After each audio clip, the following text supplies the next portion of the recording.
Tout semble se mettre en place pour avoir des élections le 4 septembre prochain. Et pour y arriver, bien évidemment, il faut présenter des candidats dans les différents partis politiques. C'est le cas de la CAQ, Coalition Avenir Québec, où on vous présente ce matin le candidat pour ce qui est de la circonscription La Prairie. Et il s'agit de M. Stéphane Le Bouillonnec, qui est notamment président fondateur de Synergis Capital et qui est avec nous ce matin. Bonjour, M. Le Bouillonnec. Bon matin, Mme Rochefort. Donc, on parle de la CAQ, Coalition Avenir Québec. Pourquoi avoir fait ce choix? Écoutez, pour ma part, ça fait quand même assez longtemps que je rêve, si vous voulez, d'une troisième voie pour le Québec, où on pourrait mettre un terme aux sempiternels débats de société qui nous ont animés pendant des années. Et je crois qu'avec la situation actuelle et un leader comme François Legault, on va voir apparaître d'ici un mois cette fameuse troisième voie qui réunit les gens de bonne volonté de différents horizons politiques pour remettre le Québec sur les rails. Là, on a pu voir aussi que d'autres partis politiques qui commencent à s'ajouter. On en a deux, trois, même de nouveaux. On a vraiment beaucoup de choix pour ce qui est des prochaines élections provinciales. Pourquoi est-ce que les gens, les électeurs d'ici, devraient arrêter leur choix à la CAQ? Ben, vous savez, la CAQ a quand même un plan d'action qui est clair, hein, qui adresse directement des préoccupations que les Québécois et les Québécoises ont. Que l'on pense à ce que nous vivons au niveau de l'éducation, le décrochage, le faible taux de diplomation que nous avons. Donc, il y a un bateau qui est à redresser et François Legault en fait une priorité ainsi que tous ses supporters et partisans et membres de la CAQ. Mais il y a les soins de qualité aussi. Rappelons-nous que Jean Charest promettait en 2003 qu'il s'en occuperait personnellement, entre autres des listes d'attente, et on a vu les soins continuer à se dégrader. On sait aussi qu'au niveau économique, nous assistons à une dérive, pas simplement au niveau financier du gouvernement actuel, non plus qu'une dérive morale, mais une dérive aussi au niveau de comment soutenons-nous nos entrepreneurs, comment faisons-nous en sorte que nous avons une économie de propriétaires. Et la dérive, elle se fait aussi au niveau du respect de notre langue, elle se fait au niveau de la promotion du français, où nous avons vu le français se dégrader, surtout à Montréal, et en tant que langue de travail aussi. Donc, ça adresse, je crois, ces 5 éléments du plan d'action de François Legault directement les préoccupations des Québécois. Bon, je vous demanderais aussi, pour que les gens puissent apprendre à vous connaître, qui est Stéphane Le Bouillonnec? En fait, est-ce que vous êtes de la région de la circonscription? Non, je suis plutôt issu du nord, du nord de Montréal, en région. Ma conjointe, par contre, est de la Prairie, donc c'est un comté que j'ai appris à connaître avec le temps et dans lequel je passe beaucoup de temps. C'est un comté intéressant parce que c'est un comté de famille, c'est un comté de gens qui travaillent fort. On le voit d'ailleurs au niveau du taux de diplomation, on le voit au niveau du taux d'emploi qui est largement supérieur à la moyenne québécoise. Et ce sont des gens qui, pour les 2/3, travaillent à l'extérieur de la MRC Roussillon. Donc, ce sont des gens qui vivent des problématiques de transport, qui vivent des problématiques d'éducation pour leurs enfants, de santé aussi. Donc, c'est le genre de comté, je crois, où le plan d'action de François Legault et de la coalition va percuter littéralement les préoccupations immédiates de ces citoyens-là. Donc, justement, si on vous écoute parler, probablement qu'un des enjeux sur lesquels vous voulez plancher dans l'optique où vous seriez élu aux prochaines élections, on parle notamment du transport. Le transport est une préoccupation, mais dans la mesure aussi où le gouvernement du Québec a les moyens de se payer ses déploiements. N'oublions pas qu'on fait beaucoup de travaux en ce moment, mais que la dette, de manière générale, maintenant atteint 180 milliards. Et même si nous faisons des déficits de 3 milliards, bon an, mal an. D'ailleurs, en 2003, les libéraux promettaient que l'année suivante, ça allait être le déficit zéro. Chaque année, nous avons au niveau de la dette à peu près 10 milliards de plus, un peu moins, et un service de la dette qui augmente de 1 milliard. Donc, c'est pour ça que le plan d'action de François Legault, c'est pas tout d'avoir des idées comme on a eu M. Charest. Encore faut-il avoir le leadership pour les mettre en application. Et le Québec est sur le bord, quand même, je veux pas être pessimiste, mais sur le bord du gouffre, hein, c'est-à-dire qu'on ne peut pas laisser la dette continuer à dériver comme ça vers le haut.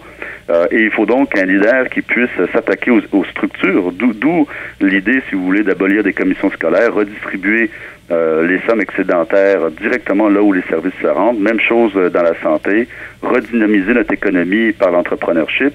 Et c'est comme ça qu'on va pouvoir se payer des réseaux de transport qui sont finalement au niveau des attentes de nos concitoyens. Mm-hmm.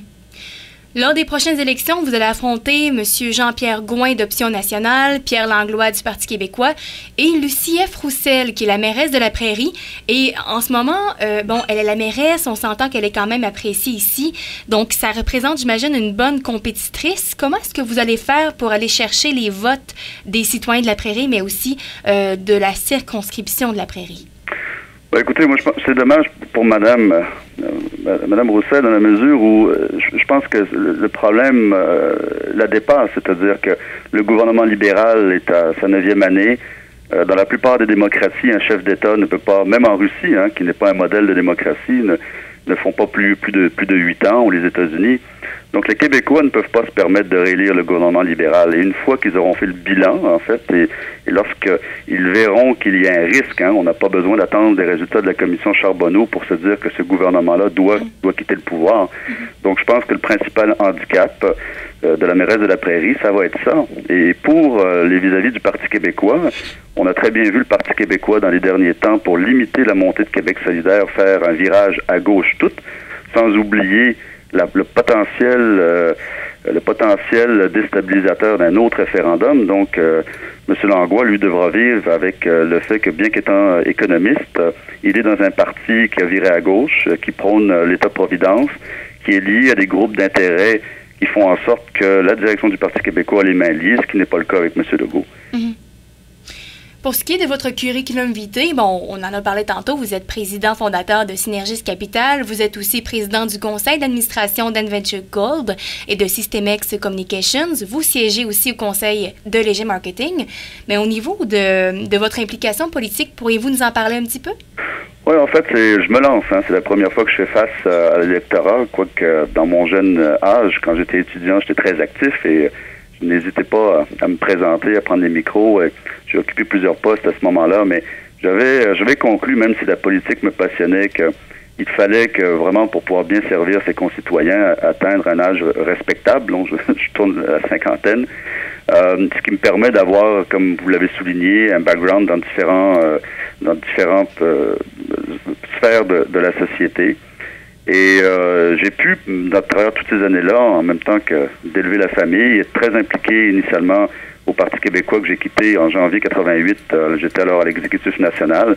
Et j'ai aidé à former le Bloc québécois au moment où le Bloc québécois n'est pas encore pleinement souverainiste, au moment où nous avions un peu comme à la CAQ aujourd'hui des Jean Lapierre qui entouraient Lucien Bouchard pour tenter de mieux défendre les intérêts du Québec. J'ai participé à la création de l'ADQ où j'étais un des premiers supporters de Mario Dumont, un homme que j'ai beaucoup apprécié, beaucoup aimé. J'ai milité longuement à l'ADQ sans jamais décider de me présenter. Donc maintenant, je crois que pour moi et pour le Québec, les astres s'enlignent derrière un homme comme François Legault. Mm-hmm. Et on ne peut pas empêcher de parler du dossier, mais alors, faut en parler.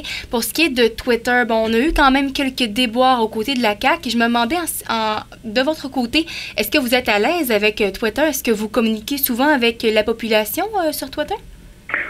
Écoutez, j'ai décidé hier de m'y inscrire, puis j'ai l'intention, oui, effectivement, de le faire. Alors, évidemment, c'est un risque, mais comme le dit M. Legault, il l'a démontré par son expérience en affaires. Il faut savoir, à un moment donné, prendre des risques calculés et puis le faire avec très grande transparence.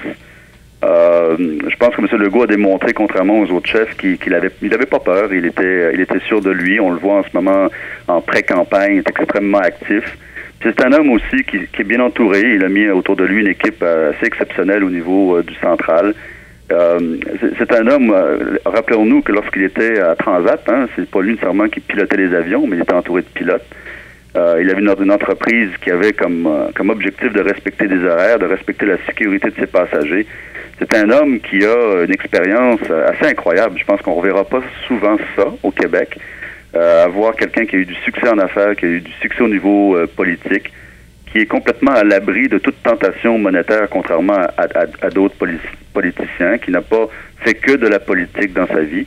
Ça, j'avoue que moi, ça m'attire énormément et je me reconnais là-dedans aussi. Monsieur Stéphane Le Bouillonnec, candidat de la Coalition Avenir Québec dans la Prairie, bonne chance pour votre campagne, bonne chance pour les élections. Merci, Mme Rochefort.